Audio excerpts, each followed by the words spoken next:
In today's day and age, everyone runs to a screen or for almost anything. They run to smartphones, computers, gaming systems, tablets, so on and so forth. And a lot of times we give our own children these smartphones or these games or devices that can actually keep them controlled and keep them calm for hours.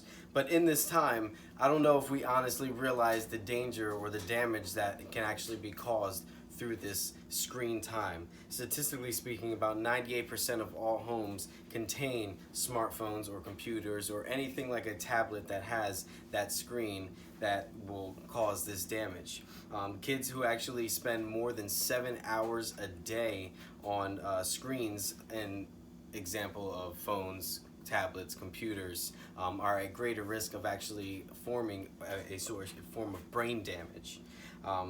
Excessive screen time actually affects children's activity and their amount of sleep, which actually in turn gives them a slower process of thinking, less retention of memory, and also can affect their actual form of attention that is given.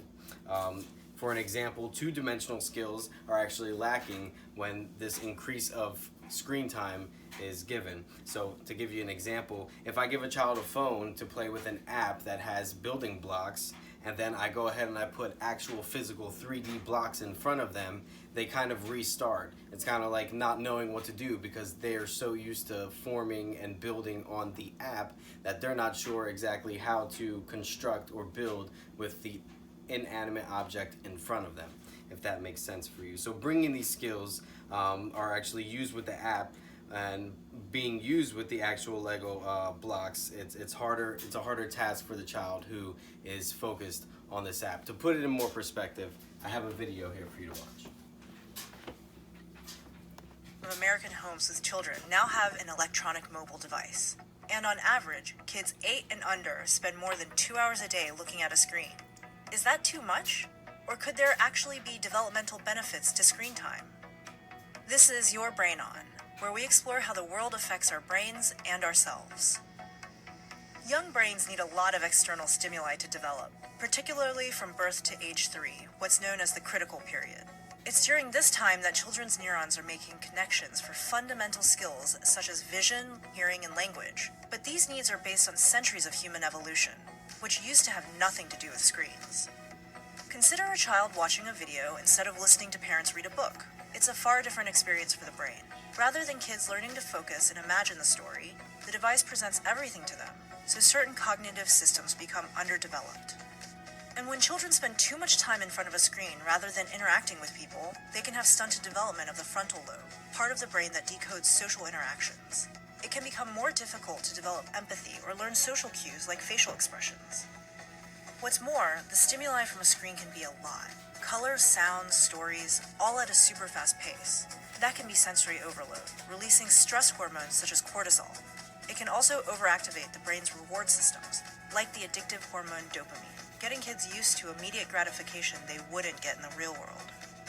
So most scientists and doctors agree that screen time can alter young, still-forming brains, but in some ways, that change can be positive.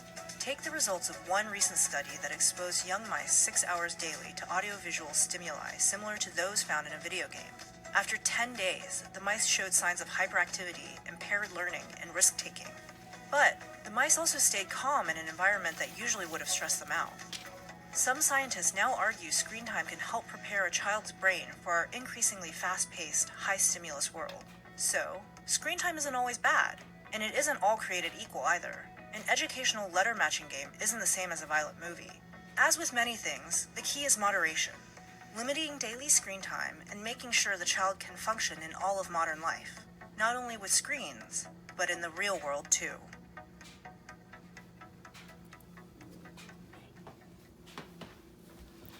So my point in all this is to express the importance of controlling screen time, the importance of maintaining a time limit with how our children are, how long our children are in front of a screen. In this, there's a pro and a con. A pro would be that the kid who is in front of a screen can be better prepared for the fast-paced world that we live in.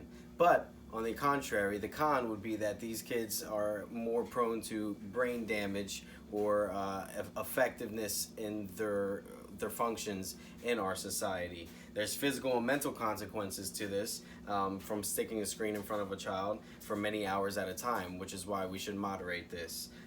With this excessive screen time, this effect can affect their brain processes and their attention deficit that they can have, which would increase in diseases as such as ADD or ADHD. So in this, we should moderate the time that we give to our children in front of screens. Thank you for your time.